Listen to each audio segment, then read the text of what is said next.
And then my mind, what is this place? I didn't know what was going on.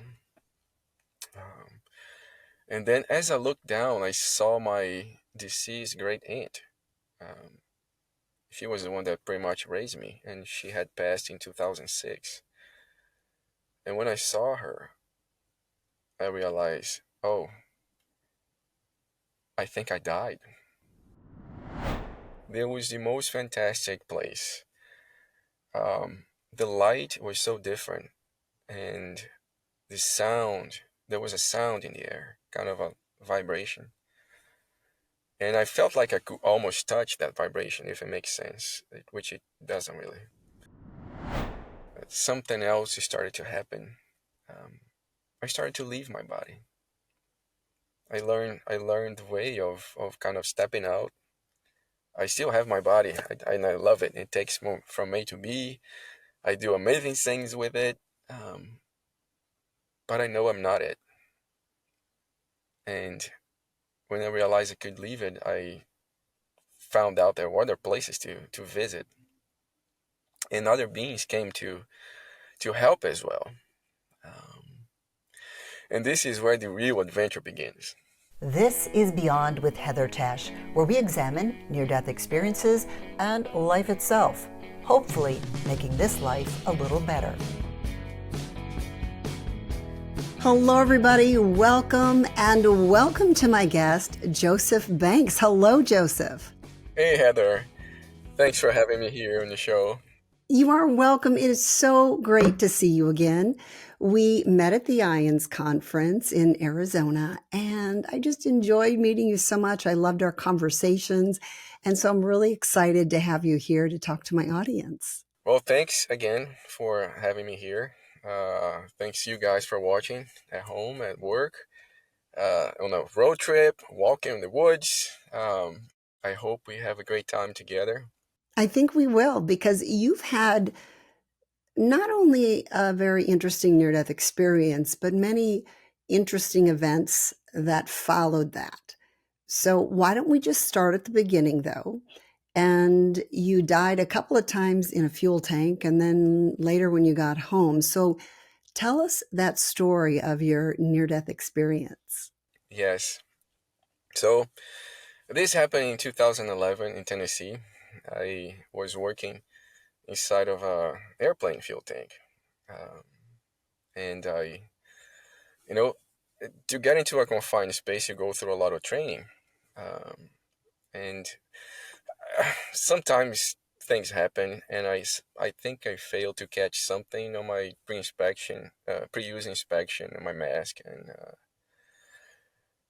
I got unconscious. I was working, and the feeling was as if my body was made of sand, and I feel funny, and I collapsed, and in darkness, and and it was actually easy to slide into that state. Um, but then I felt fear for a moment, and this voice came in, kind of challenged me in a nice way. Hey, you're that guy now. What are you gonna do now? So the training goes to tell you, don't be that guy.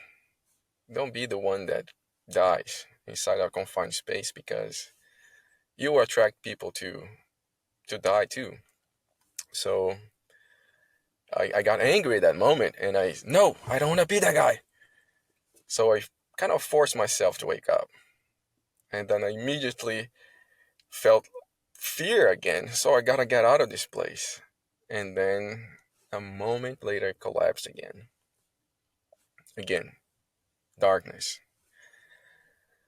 And the voice, even more playfully challenging, said, Yeah, you're still that guy. What are you gonna do now? And no, no, I don't wanna be that guy. And then I forced myself to wake up again with my last ounce of strength that I had somewhere in my body. And I woke up and shaking, of course. And I got out of the tank, and my attendant was kind of looking at the other direction, and are you okay? He asked me, and well, I think I am now, but I was still feeling, um, I was still in shock.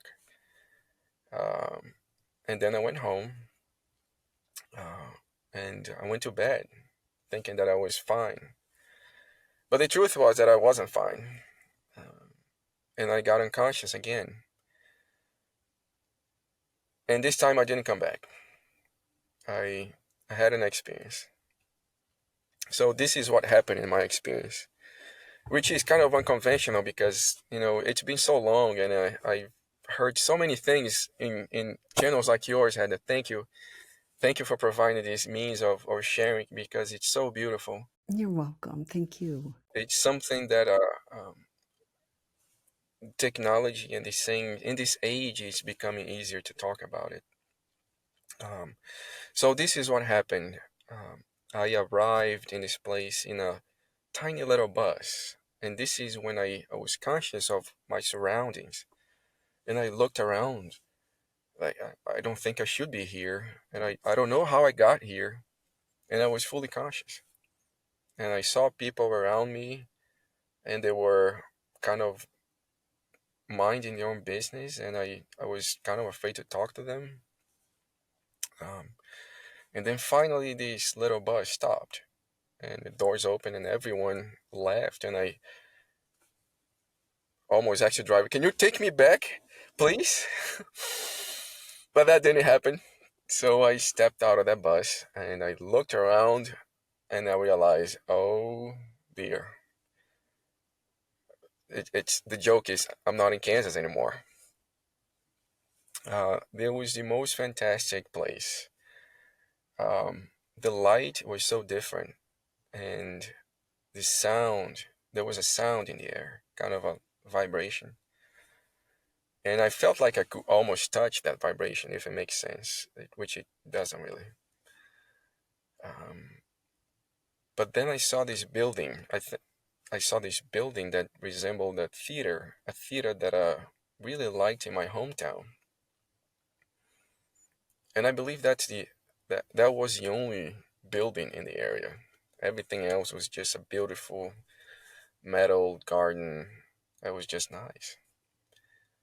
But then I gravitated towards that building and I walked into it and I thought, oh my god, this looks like the theater. It's this the same thing. But then I looked up to the ceiling and there was no ceiling and there was no roof and it was a big tree. And then my mind, what is this place? I didn't know what was going on. Um, and then as I looked down, I saw my deceased great aunt. Um, she was the one that pretty much raised me, and she had passed in 2006. And when I saw her, I realized, oh, I think I died because, you know, I was raised listening to hearing those things that when you die, your deceased relatives come and greet you. And oh my God, I think I died. How did I get here? How did that happen? It was a fuel tank. Ah, really got me. Dang it. Well, I accepted in a millisecond. I was so curious. And well, since I died, let's make the best out of it. The thing is, we didn't talk. We looked at each other, we looked in each other's eyes, and she smiled, and I smiled back.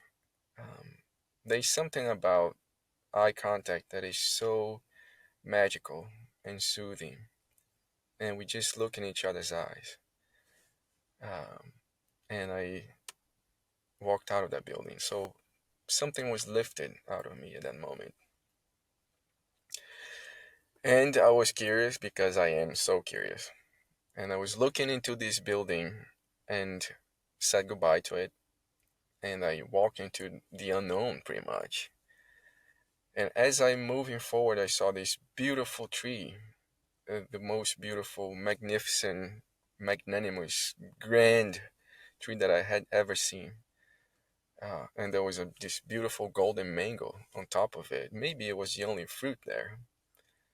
And since I grew up eating mangoes from trees down in the Amazon, I that's my mango now. So I'm gonna go for it. And but as I was just about to climb that tree, um, I had a moment that I think I'm just gonna do something different. Uh, and mangoes when they're ripe, they fall, and that's what they do. They just come to the ground, and I just waited. I gauged where the mango would land because I was pretty good at this, and okay, it's gonna come to my hands, and I relaxed there. I sat like a yogi, and that was my moment that I let go of everything. I saw people coming and going and minding their own business. I was minding my own, and every now and then I would look at the mango. Okay, anytime, just be here in my hands. And then I saw this man. It was the first time I noticed him. He was looking at me and smiling. Um, I smiled back and I winked and nodded. I see you. I see you. And I looked at the mango and looked at the people. And the man was still looking at me and smiling. I wasn't uncomfortable, but I knew deep inside that he knew something. And after a long time, I decided to, hey, go ask a question. And then I got up and went to the man and I asked him, hey, can I stay here? And then smiling, and this is the eye contact moment. He was looking into my soul through, those beautiful eyes. And then he said, no, you gotta go back now. And so it's really hard to explain the emotions that flowed at that moment. I know that this is the moment that people, no, wait a minute. This is the most amazing thing that ever happened to me. I'm not going anywhere. Let's talk about it. Let's negotiate. Um, and I don't know if I'm just simple minded or if I just had a different understanding of what was really going on at that moment. But I said yes because I was looking straight into his eyes and um, I knew what he was talking about. I had a, I knew I would be okay. And I thought to the man, go, yo, you wait for me there. I'll be right back. And when I said yes, I'll go back now, he reached and he touched me in the chest, and I felt his electricity, and it was a shock, and a pop, an explosion, and I woke up in my bedroom, um, kind of a day later. So I woke up in my bedroom in Tennessee, and I didn't know what was going on. I didn't know where I was. I didn't know who I was. It was panic, and everybody was looking for me because I didn't show up to work. No call, no show. My roommates, they all had normal lives. I was the only one that was odd, so they couldn't care less about me. So I was alone, really. And it took me a while to go back to normal, um, just because it was so surreal. And my coworkers thought I had died on a motorcycle crash because I ride that motorcycle like a maniac. No, I don't really. I don't. But I did go to the conference in 2024 on a motorcycle. Rode from Portland to Phoenix. That was a nice trip. So um, it took me a while to go back to normal. And um, things were never the same afterwards. After that, you started to have these other experiences too. And I want to get back, to a few questions that you actually, of the things you experienced during your NDE, but you also began then to have these out of body experiences where you experienced even more. So I was beginning to feel something um, that I later found out was sleep paralysis. That's how it started. I think when I came back, a door stayed open, and like I said, I was curious, but that wasn't easy because sleep paralysis comes with a lot of fear, and I had to go through that to come come out on the other side. Sleep paralysis, for those who are not familiar with, it's when the mind awakes but the body still asleep. This is what we know scientifically, but I know there's so much more to it. It kind of borders the mystery of being in a body, really. Um, and it comes with a lot of fear because it's something that we don't experience in a day-to-day life, and it's not taught anywhere. And that stuff was happening, and there was no way to stop it.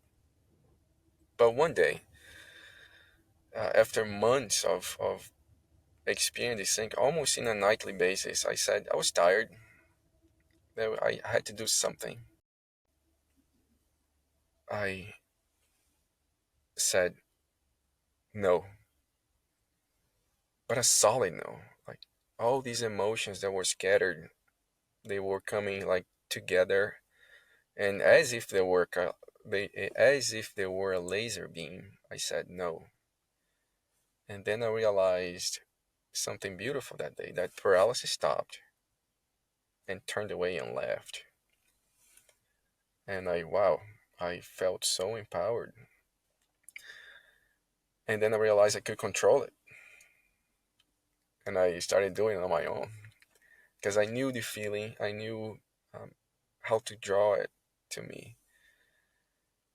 And when I finally got a hold of it, something else started to happen. Um, I started to leave my body. I learned the way of kind of stepping out. I still have my body, and I love it. It takes me from A to B. I do amazing things with it, um, but I know I'm not it. And when I realized I could leave it, I found out there were other places to visit, and other beings came to help as well. Um, and this is where the real adventure begins. Uh, I started to learn about myself and that I had lived so many times before. Um, I learned about this life in England when I was a college professor. It was beautiful. I went there, I found the grave of this man that once lived and wrote many books. And I read one of his books from cover to cover. Um, Wow. he was curious about so many things, like me. I think like you too, at home. And he was he had this honest question about, is man eternal? And then I think I answered my own question when this thing came. I read one of his books from cover to cover, sitting on the grave. It's titled "Words on Immortality" by John Shaw Banks. And well, it's England, so it rained and stopped, and rained and stopped, and I never left really. Um, I sat there in the rain reading, so that was a nice experience to me. In the last page, I didn't read. I just said, "Well, you know what's here. This one is for you, brother." And and then I left. So I answered my own questions about uh, survival of the soul after death and reincarnation. That's incredible. I mean, the fact that that you were John Shaw Banks. Isn't that's amazing? And in 2016, I changed my name. Okay. Yeah, so this memory came back a while ago. In 2016, I was deciding because these things happening, they were so profound, and I don't fit in my old self anymore. I have to become something else. Um, and then I was having breakfast with my roommates in Everett, and this memory came back.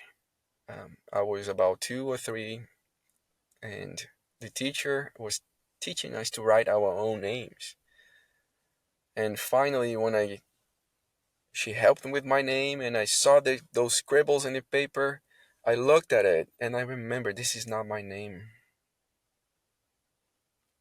And of course, I accepted, and I grew up with it. But in 2016, something happened, and I decided to change. Um, I saw J.S. Banks, and I knew it was me. But so much is different now that I couldn't take the same name anymore. So, since I always been José, which is Joseph in English, um, I kept Joseph and I changed the rest to Shaw Banks. So I kind of blended those two experiences in this one, uh, and I became Joseph Banks. That really is such an incredible story. Thank you so much for sharing that. Yeah. So I learned that I had lived so many lives, but so that I had loved so much, so many other beings. So this is a nice story now.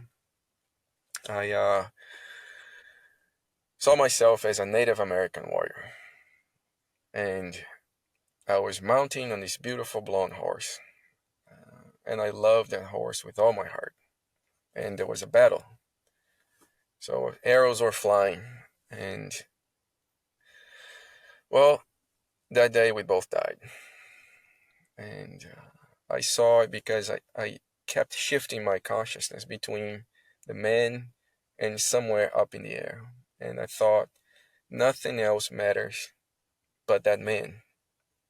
And I was him, and he was me, and it was just most beautiful, um, loving relations, loving relation between soul and body. And just before the end, really, my consciousness shifted again, and I saw the day that I got the horse. So I had this other Indian friend. We were lassoing horses, and then he lassoed that horse, and I thought, that's my horse. And I had something in my hands. I don't know what it was. And as soon as he lassoed the horse, I ran and I blocked the horse's nostrils with that thing. And immediately the horse kind of rolled its eyes, and I saw the image of my wife in this life on the horse. And when I saw that, I realized, wow, that was my wife. That was a horse that I loved so much. In a way, I married her on this one. So it's love that connects us. I hear people talking about their pets and their souls. Um, would I see my pet again? Well, maybe in another life you'll be married to it. Who knows? But that was my experience. And the funny part is that we were driving all over New England, and You and sometimes your she just wife. wouldn't stop. Yeah, she was as stubborn as a horse. That's the expression.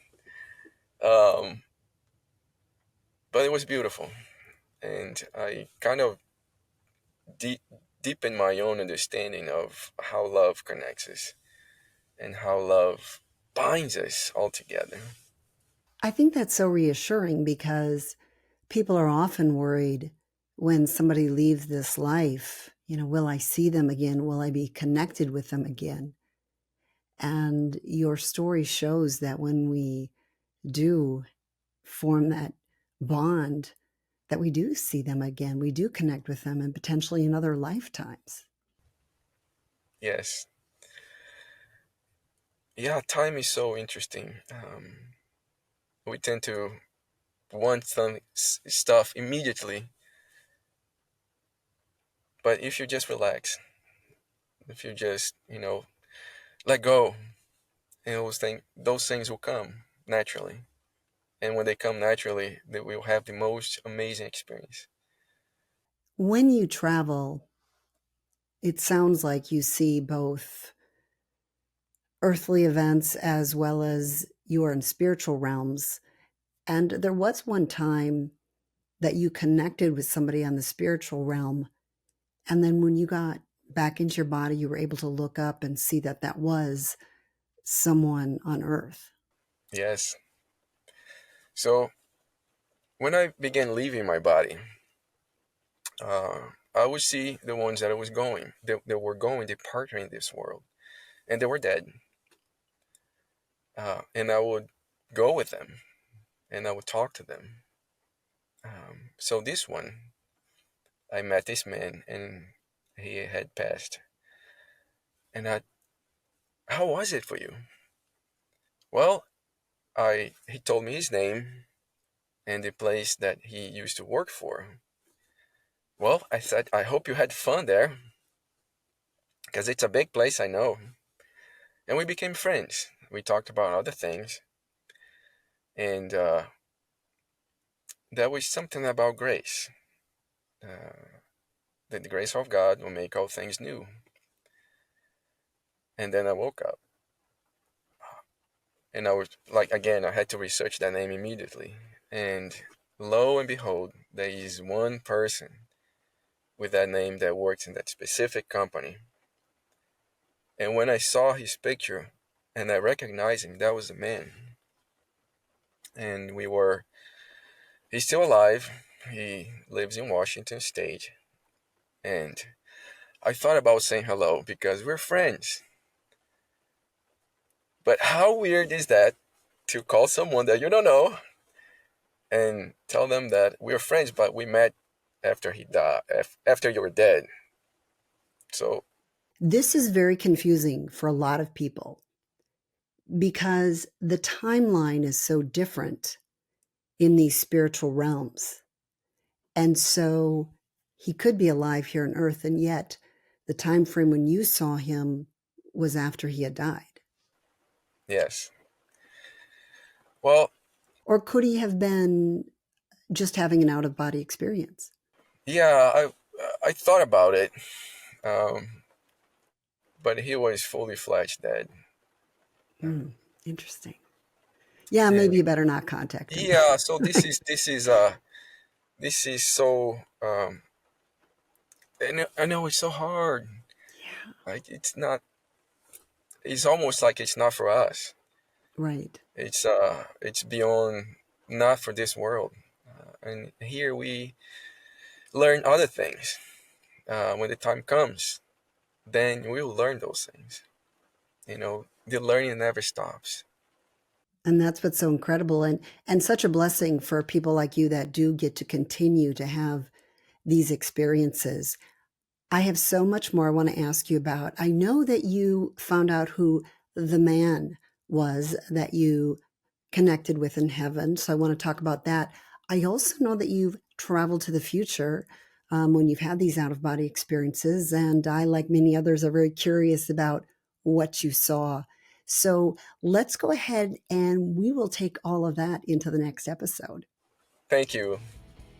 You are so welcome. See you soon. What I love about Joseph is he just has a sense of serenity with him. And I have to tell you that what you've heard so far, that is just a warm up because things get really interesting in part two. Here's a look. It's interesting that he never told you his name. And so my curiosity says, well, is it important to know his name? You also have had out of body experiences where you have gone into the future. So, can you share a couple of those with us?